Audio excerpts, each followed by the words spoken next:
Olá pessoal, bem-vindo e bem-vinda ao canal Amu Invest. O RPR11, vale a pena? Venha saber.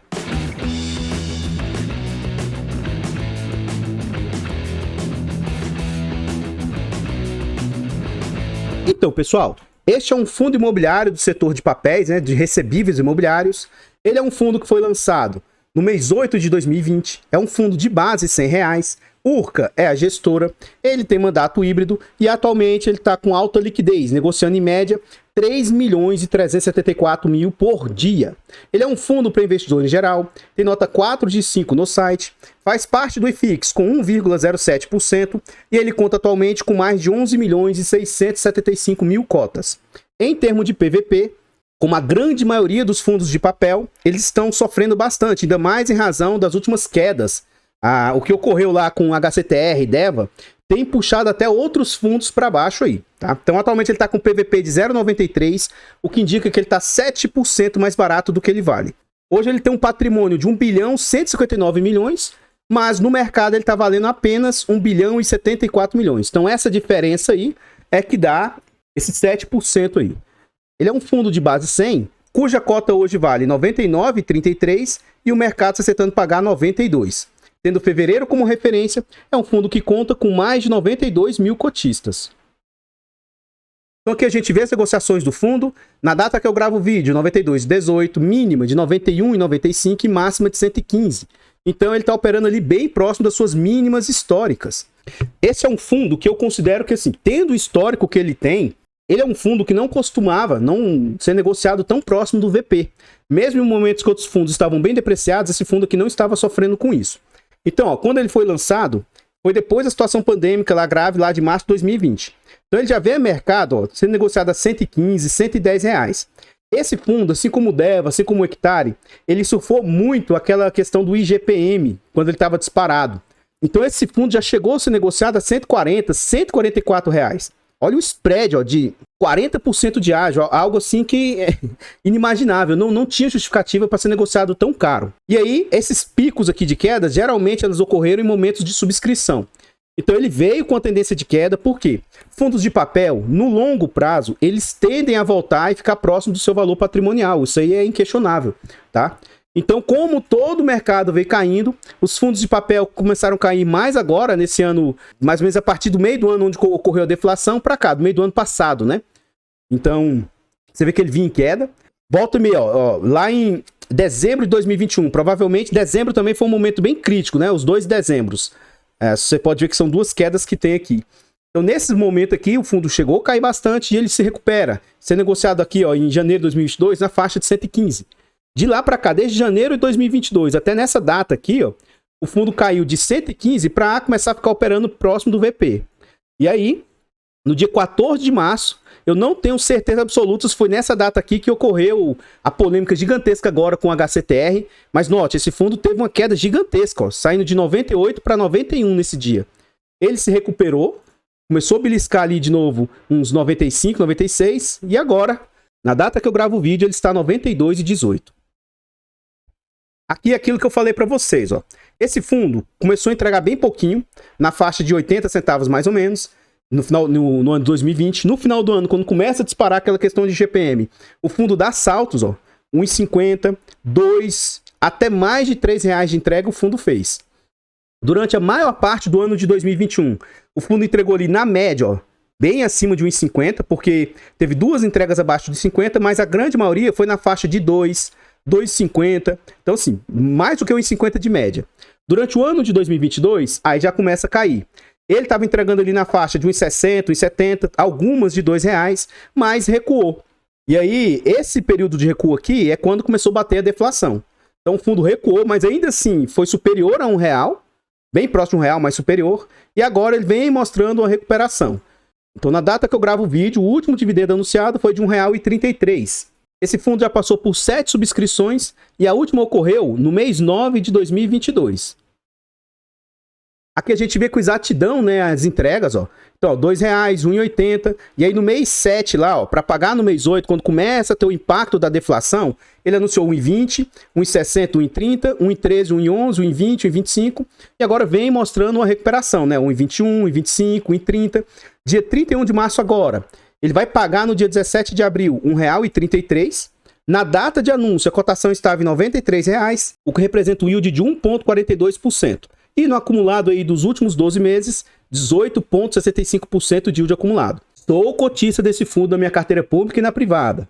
Mas eu sei que esse é um fundo muito arriscado. Eu falava a mesma coisa de HCTR, de Versalhes, de Deva, de Tord. Só que na época eu acho que as pessoas não entendiam. Agora que começou a ter alguns impactos do risco, aí as pessoas ficam desesperadas. Gente, nada impede...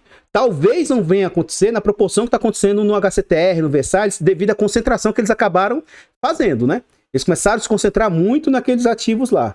Mas nada impede que os ativos aqui do RPR também comecem a dar default, comecem a dar inadimplência, comecem a parar de pagar. Você tem que saber o seguinte, se você está tendo alto retorno, você tem alto risco. Não tem como você... pode ser que nunca dê problema, mas você tem que estar ciente que pode dar problema. Aqui a gente vê que muitos institucionais começaram a ter posição no fundo, né? Ele até um tempo atrás ele não tinha tantos institucionais. Então o Iridium tem uma posição mais forte nele, 1,65%, o HGCR com 0,83%, o HGFF com 0,51% e ainda inúmeros outros institucionais com posições mais modestas, mas que começaram a montar a posição nele.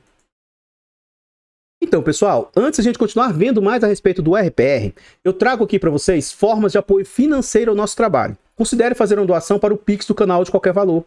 amuinvest@gmail.com. Qualquer doação é muito, muito bem-vinda. Outra forma de apoio ao nosso trabalho é tornar-se membro lá dos canais. O canal Amuinvest e o canal Amufiagro contam com um clube de membros. A partir de 10 centavos por dia, R$ 2,99 por mês. Acho que é um valor bem barato, mas que você ainda vai ter vários benefícios. Além de nos ajudar, vocês têm vários benefícios. Esse vídeo está sendo gravado com uma semana de antecedência. Então os membros têm acesso antecipado a vídeos, participa do grupo fechado do Telegram e tem preferência quando pede um vídeo aqui no canal. Mais uma forma de apoio financeiro. Eu elaborei 2 e-books, Introdução aos Fundos Imobiliários, Introdução aos Fiagros. Nesses e-books, com linguagem fácil, um preço bem acessível, eu abordo sobre várias informações. Qual um conceito de um fiagro? Qual um conceito de um fundo imobiliário? Eu trago conceitos técnicos e também falo isso explicando com minhas próprias palavras, de uma forma mais fácil de assimilar. Eu trago inúmeras questões. Por que eu devo investir?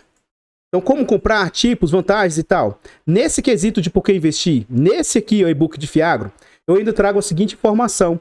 Quais impactos da inflação nas pessoas que optam por não investir? O que isso pode estar impactando o resultado aí das pessoas que não investem?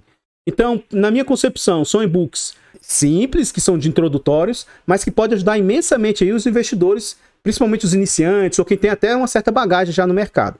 Volta e meia, as pessoas me procuram no privado, orientação, eu faço consultoria, né, mentoria. Eu não posso indicar ativos, não posso indicar carteira, mas as pessoas às vezes me pedem ajuda. E o que eu observo, seja com esses mentorados, seja com o pessoal lá do clube de membros, seja com os inscritos, as pessoas têm uma certa dificuldade na hora de montar, de estruturar uma carteira. Então, nos e-books eu trago insight, ideias, né, uma forma mais ou menos de como você montar e estruturar uma carteira. Acho, pelo custo-benefício, pelo que o e-book entrega, vale muito a pena. Caso você queira adquirir esses e-books, seja de Fiagro, seja de fundos imobiliários, até o final de abril, com o cupom AMU20, você vai ter 20% de desconto. E vai ter um link assim, ó, e-book 2 em 1. Se você comprar os 2 e-books juntos, até o final de abril, com o cupom AMU30, você vai ter 30% de desconto. Considere comprar para um amigo, um parente, ou até mesmo para você, e nos ajude nessa meta aí. Muito obrigado a vocês que têm adquirido aí. Gostaria de reforçar, né, os membros atuais aí. O Aramis, que acabou de se tornar membro. O Pedro, que aumentou seu nível de bronze para silver, muito obrigado. E o Wesley, que se tornou membro aí também. E lá no canal Amufiagro, o Frank fez a renovação novamente, ele renova já há um bom tempo. O Alexandro, que se tornou membro lá na Amufiagro, e o Adriano, que se tornou membro lá na Amufiagro. Muito obrigado a todos vocês aí. Vamos lá, aqui a gente já está dentro do relatório gerencial e a gestão vem nos falar o seguinte. A gestão permanece fazendo alocações das operações em carteira com uma gestão conservadora de caixa, buscando garantir que as obras mantenham a performance esperada. Os resultados de correção monetária das operações têm aumentado gradativamente, e isso será refletido diretamente nos rendimentos distribuídos. Inserimos nos slides de dividendo mínimo explicações de como a correção monetária impacta as operações da carteira. Acompanhamos os movimentos da cota no mercado secundário e entendemos que o setor de fundos imobiliários de crédito, coloquialmente chamados de fundos de papel, estejam passando por uma queda de preço sistêmica. E é isso aqui sim, a gente observa em todos os fundos de papel estão caindo, se não a imensa maioria, tá? Recentemente acho que só a MXRF que não está caindo tanto. Mas a imensa maioria dos fundos estão caindo. É normal, não é só o RPR. Lógico que fundos mais arriscados caíram um pouco mais. Fundos que estão com aquele risco de default agora grave, né? De Versalhes, DEVA, caíram muito mais, né? Mas, em geral, os fundos de papel começaram a ter queda. E aqui ele fala, ó, são quedas sistêmicas sem correlação com o risco da carteira do nosso fundo. Não vislumbramos em um futuro próximo problemas de crédito que possam impactar a performance da carteira. Então, assim, segundo a gestão, eles estão confiantes. Nada impede que aconteça, mas eles estão confiantes que não vai acontecer nada. As operações do fundo, que possuem risco de venda, estão performando dentro do esperado. O cenário macro pode ter impactado o futuro na performance das operações, embora isso não seja verificável no momento. Aqui ele continua trazendo situações macro, né? Dentro do cenário atual macro, estamos acompanhando com atenção a potencial redução de juros por parte do Banco Central, sem contrapartida fiscal do governo, o que poderia trazer uma pressão cambial relevante, consequente aumento da inflação, aumento do risco país e consequente abertura da curva de juros futuro, o que termina por encarecer o crédito. Agora, com essa história de que esse relatório ainda não trouxe essa atualização do tal do arcabouço, dessa nova proposta aí fiscal, né? Então, acredito que com essa proposta, apesar de eu não achá-la totalmente positiva, mas isso já deu uma amenizada nos ânimos do mercado. De uns dias para cá, o juro futuro já tem começado a dar uma arrefecida. Então, se isso se concretizar, quanto mais o juro futuro for caindo, né, a tendência é que em algum momento a curva de juros se inverta e aí a gente comece a ver o resultado assim. Aí tanto a marcação ao mercado dos ativos e coisas nesse sentido começa a subir. Enfim, temos que aguardar para ver se realmente a inflação vai ficar sob controle, coisas nesse sentido. Para minimizar o risco de exposição de custos de obra em um cenário inflacionário, a gestão tem controlado o caixa de forma conservadora. E dentro do nosso fluxo de caixa programado, a exposição será mínima ou até zero antes que o impacto relevante possa ser causado nesse potencial evento, restando o risco de vendas nos empreendimentos que dependemos do resultado comercial. Temos uma boa sobra de caixa, uma boa sobra de taxa esperada nessas operações, que nos deixam confortáveis e obter retornos acima da média. O que eu acho, tá? Isso é achismo. Eu acho que nos próximos 2 meses, talvez esse fundo faça uma chamada de subscrição aí. Enquanto ele estiver abaixo do valor patrimonial, talvez eles não façam. Mas se esse fundo ali chegar ali perto de 100, 102, 103 reais, eu acho que a gestão deve fazer uma chamada de capital. Por que você está falando isso, Amu? Ora, vários fundos de papel, pelo menos os maiores, né? Os menores estão fazendo chamada e não estão tendo êxito, porque ninguém vai ficar comprando abaixo do VP, né? Comprando uma cota cara. Mas o MXRF, por exemplo, que está com um pouquinho de ágio, foi ele ter esse ágio, já chamaram a chamada de vão tentar captar lá 500 milhões. Então, assim que esse fundo aqui chegar próximo ao VP ou até passar um pouquinho, eu acho que eles fazem uma nova chamada de capital. Não se surpreendam, tá? E acho que isso pode acontecer nos próximos 2 meses. Aqui a gente vê a DRE do fundo. Esse é um fundo que cobra de taxas 0,25 de administração, 0,95 de gestão e performance de 20% do que bater IPCA mais 7. Vamos ver na prática o que isso aqui tem refletido, né? Em fevereiro o fundo receitou 16 milhões em linha com os últimos meses, mas ainda abaixo de meses que foram mais expressivos lá no ano passado. Ainda mais que ele teve captação nesse meio do caminho aí, né? Desses 16 milhões, 10 milhões advieram de juros, atualização 4 milhões. O que a gente observa? A atualização estava em torno de 4, 5, 4, quando estava mais parado, e durante a deflação caiu muito, ó. 1 milhão, 300 mil, 900 mil, e agora já mostra que já está mais controlado.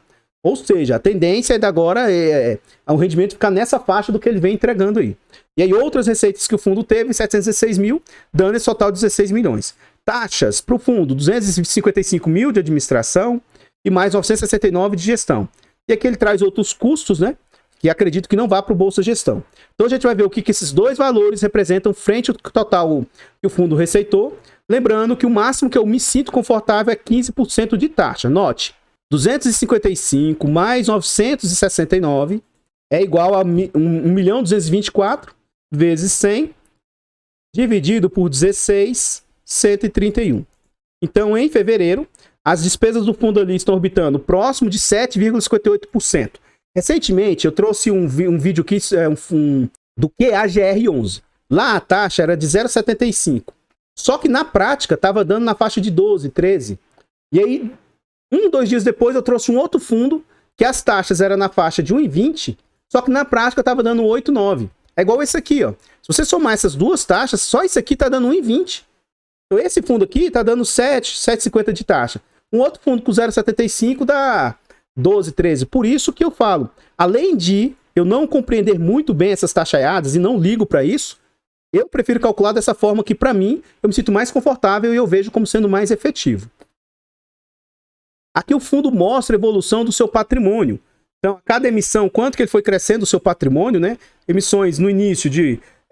a primeira foi de 30, depois ele subscreveu 45 milhões. Depois mais 90, ó, ele foi só dobrando. Depois mais 200. Aí só daqui para frente que não foi dobrando. Então 190 milhões. Nessa ele tentou captar mais 400 e tanto. Nessa última mais 185. Então é um fundo que cresceu muito em pouquíssimo tempo. Quando eu comecei a investir nesse fundo, ele tinha poucas operações. Acho que eu comecei a investir mais ou menos nessa faixa aqui, ó, quando ele tinha 10, 12 ativos. E ele tinha muita concentração em alguns ativos. Eu entendia desse risco e optei por correr esse risco. Hoje, o fundo já tem muito mais operações. Então, assim, ó, hoje, ele já está presente em 15 estados e hoje ele já tem 39 operações distintas. Eu acho que foi por aqui assim, ó, quando ele tinha 12, 13 operações, ele tinha poucas operações. E ele já mais que dobrou essa quantidade de operações. Isso aqui, daqui a pouco eu vou mostrar aqui o que é que isso impacta. Quanto menos concentração, melhor. De novo, a questão do HCTR do Versalhes é que eles têm exposição ali de 20%, 30% no devedor. E como justo esse devedor de alta concentração deu problema, aí por isso que eles estão sofrendo muito, né? Então, vamos ver aqui na frente aqui, ó. Então, aqui hoje, a gente vê as exposições do fundo. Esse FDIC, ele tem 9,6% de exposição nele. E aí, as outras exposições, ó, 8,7%, 7,6%, de 8 para baixo é o que eu me sinto mais confortável hoje. Mas ainda assim, a maior exposição é 9%. E assim, depois você pode olhar com calma e ver se tem duplicidade aqui de devedores.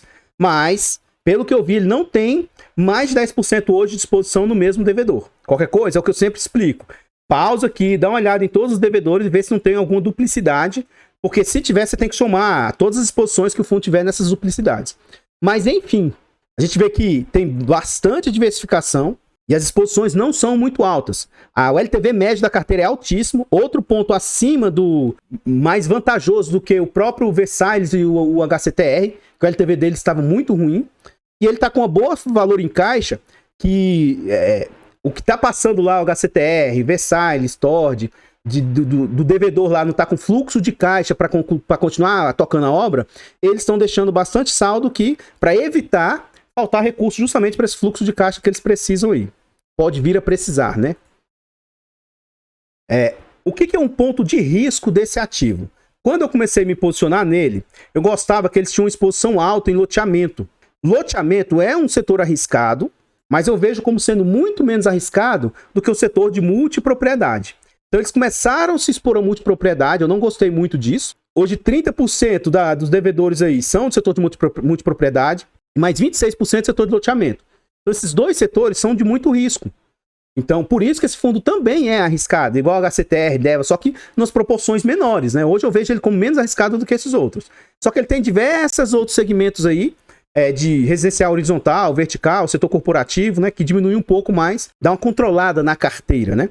Hoje, 68% dos CRIs são de série única, o que não significa que são mais seguros, mas pelo menos não tem subdivisão de risco, né? Aí ele vai ter ali 16% de sênior, 7,4% mezanino e 7,6% subordinados. Nessa ordem aqui são os níveis de risco. Então, caso aconteça alguma situação de um fundo não conseguir pagar tudo, tá?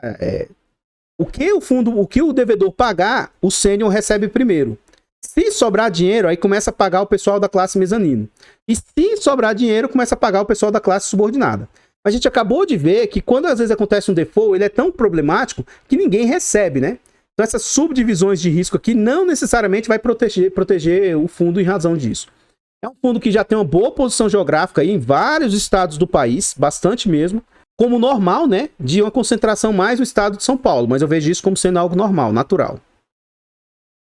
Então, pessoal, antes a gente continuar vendo aqui os últimos slides a respeito desse fundo, agora eu trago aqui uma forma de apoio gratuito ao nosso trabalho. Se você gosta do que a gente faz, considere deixar o like, comentar, compartilhar, se inscrever e ativar o sino. Tudo isso que você fizer aqui nesse vídeo é de graça, não custa nada e ajuda demais. Comenta para nós. E aí, você tem o RPR ou algum outro fundo de papel, ou algum fundo de papel arriscado? Quando HCTR, DEVA, Habitat, esses fundos pagavam muito, as pessoas elogiavam muito, dizendo que eram as melhores gestoras. O que eu vejo falando desse fundo aqui? Não, que esse fundo é muito bom e tal, mas se acontecer qualquer problema, aí as pessoas vão se desesperar. O que eu costumo dizer é o seguinte: quando você for se posicionar num ativo, tente entender não o que você vai ganhar, e sim o que você pode perder.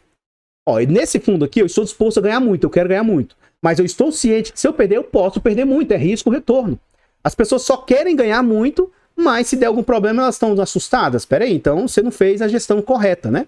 Então, eu particularmente tenho esse ativo, estou tranquilo, estou ciente que ele pode dar problema, assim como já deu naqueles outros lá, e ainda assim eu não estou preocupado, porque cada um dos ativos eu faço gestão de risco neles. Quem acompanha a carteira aqui do canal sabe, eu não tenho alta exposição por ativo, então isso me deixa totalmente confortável.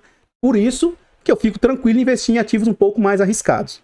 O fato de eu gostar, de achar que a gestão vai fazendo um bom trabalho, não significa que o fundo seja bom ou ruim, isso não significa indicação de compra, venda ou manutenção do ativo. Eu tenho 2 canais secundários que a gente está tentando chegar aos 1000 inscritos. O canal Mufinfra já passou de 160, está crescendo bem, muito obrigado. E o canal Amudicas, ele entrou em contagem regressiva. Nós, de 1000 inscritos, só falta 75. Colabore, ajude-nos a chegar nos 1000 inscritos lá. Muito obrigado a vocês que estão indo lá e se inscrevendo, obrigado de coração. E os nossos 4 canais estão presentes em outras plataformas. Considere lá, seguir, se inscrever, que ajuda demais. Aqui a gente vê hoje a composição do portfólio. 83% do portfólio está exposto em IPCA, ele tem ali mais 6% em IGPM, e o fundo começou a ter uma certa exposição a CDI, né? Aproveitar e surfar um pouco do CDI. As taxas médias da carteira IPCA mais 12, gente, IPCA mais 12 é muito agressivo. Então, saiba que pode dar alguma coisa errado. Eu não entendo as pessoas achar que a taxa é alta e não pode ter risco, né? Pelo amor de Deus. IGPM mais 11, CDI mais 10. Gente, CDI mais 10 é algo muito, muito puxado, sabe? É algo de alto risco. Quase que 100% da carteira tem proteção contra a deflação, tanto que esse fundo teve sim uma queda nos seus rendimentos, mas não foi nada expressivo igual a outros fundos. O próprio fundo da Quineia, que o pessoal elogia muito os fundos da Quineia, né? O Canip, KNCR, esses fundos aí. KNCR não, né? Mas o Canip, KNHY, os fundos chegaram a entregar de um e tanto que eles estavam entregando, 30 e poucos centavos, 40 centavos. Então, esse foi um dos fundos que menos sofreu com o impacto da deflação. E aquela questão do LTV, né? O LTV dele é muito bom. Aqui eu não vou entrar em detalhes um por um nesse vídeo, nos vídeos anteriores que eu falei do RPR eu já falo sobre isso, mas LTV nada mais é aqui, ó, Loan to Value, é o quanto de garantia tem em razão do que foi emprestado. Então quanto menor o número, melhor. Então um LTV de 25, por exemplo, 25% de LTV, significa que a cada R$25 de dinheiro emprestado foi dado 100 de garantia. Então o LTV médio da carteira é um LTV muito, muito bom, na minha humilde opinião. Outro ponto que me chama a atenção positivamente desse fundo, ó, a maior parte do seu portfólio já está com no mínimo 70% das obras concluídas. Então aquele problema que o Versalhes, a HCTR estão passando do risco de obra lá, nesse aqui ele não vai sofrer tanto com isso caso aconteça alguma situação. Por quê? Ele tem um percentual bom já concluído, ó, 100%. Tem outro percentual alto na faixa de 90%. Outro percentual alto aqui, ó, de 80% e outro de 70%. Então assim, e ainda assim, ó, de 50% a 70%, que também é um percentual bom, mas está no meio do caminho. E aí somente poucos ativos aqui que estão na fase ali inicial de 12%, 19%, 30%, 40% das obras. Então assim, geralmente esses ativos que financiam obras, você passa pelo risco da obra e depois pelo risco de vender os ativos, né, de performar os ativos. Mas boa parte do portfólio do fundo já mitigou esse risco de obra e agora fica pendente de conseguir comercializar e vender os ativos, né? Então, o grande problema da HCTR, Versalhes e tal, é que lá o risco de obra acabou impactando lá, né? Que tá faltando fluxo para continuar tocando as obras. E aqui é aquilo que ele falou lá atrás, ó. Os ativos que ele possui e o tanto que esse ativo tem que ir mal para chegar a representar um default ou alguma coisa nesse sentido. Então, note, ó. Tem ativos aqui com inadimplência? Tem. A inadimplência começou com 1,50, hoje está em 1,19, conseguiu diminuir. 9, hoje está em 2, conseguiu diminuir. Começou com 0 e hoje está em 9, aumentou. Mas, por exemplo, esse aqui está com inadimplência alta, de quase 10%. Ó. Gente, não estão pagando, quase 10%. Mas para dar algum impacto e o fundo realmente começar a ter problema, precisa dar 37% de inadimplência. Ó, tem ativos aqui que precisa dar 80%, 58%. Então, ele tem uma boa margem aqui de segurança em cima disso. E aqui é o que ele fala, ó. Deu uma queda, tá, no dividendo mínimo esperado. Ó, o dividendo mínimo esperado por cota, com a alocação atual da carteira, é de 89 centavos. Com 100% dos recursos, aumenta para 99 centavos. E aqui ele explica aquela parte que ele falou que eles passaram a trazer. Ó. A correção monetária ponderada do mês de fevereiro ficou em 0,52 de reajuste, sendo 0,49 de PCA e 0,03 de GPM.